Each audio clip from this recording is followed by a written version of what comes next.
حضور یہ تو ڈاکٹر مجید صاحب کے بیٹے نے تو باقاعدہ کتاب پکڑی ہے جی کافی سوال ہاں آ جی رہے ہیں. فرمائیے. ایک دوست نے یہ سوال بھجوایا ہے حضور، وہ لکھتے ہیں کہ قرآن مجید ایک عالمگیر کتاب شریعت ہے، اس کی دلیل کے طور پر ہم قرآن مجید کی اس آیت کو بھی پیش کرتے ہیں جس میں ہدی للناس قرار دیا گیا ہے. وہ کہتے ہیں کہ ہدی للناس کے الفاظ تورات اور انجیل کے بارے میں بھی قرآن مجید میں آتے ہیں. ہاں ٹھیک ہے، تو پھر یہ قرآن دلیل مجید کیوں پیش کرتے ہیں حضرت الناس والی؟ جی میں تو یہ نہیں کرتا. جی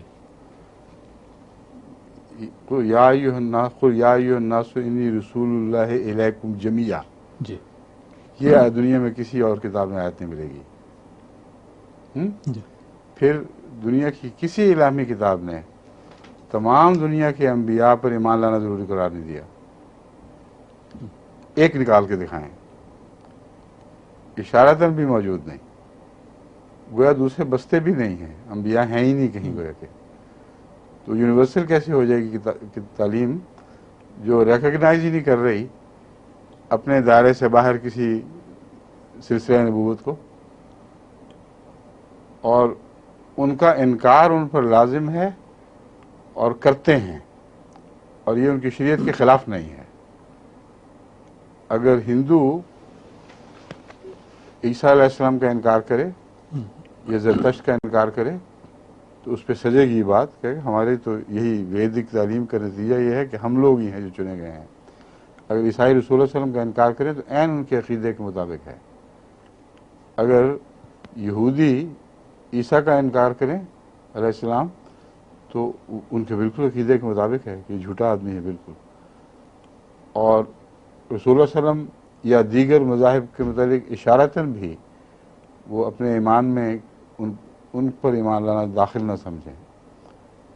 تو یہ ان کے عقیدوں اور مذہب کے عین مطابق ہے. اور قرآن کریم نہ آپ کو عیسیٰ علیہ السلام کا انکار کرنے دیتا ہے، نہ موسیٰ کا انکار کرے، نہ ابراہیم کا، نہ زرتشت کا، نہ کسی اور نبی کا. بلکہ ان دیکھے نبیوں کو، ان جانے نبیوں کو متعلق بھی ایمان لانا ضروری ہے. یہ ہے یونیورسیلٹی. اگر ان کے علم میں کہیں اور ہے تو نکال کے دکھائیں.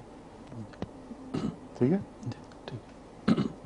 خاتم النبیین کا یہ مطلب لوگ سمجھتے نہیں. بڑی حیرت ہوتی ہے ان کے دماغوں کی ساخت پر کہ جو سب سے اعلیٰ مضامین ہیں ان کی طرف توجہ نہیں جاتی رسول اللہ صلی اللہ علیہ وسلم کے حوالے سے. رسول اللہ صلی اللہ علیہ وسلم کے حوالے سے سب سے اعلیٰ مضامین کی طرف پہلے توجہ جانی چاہیے.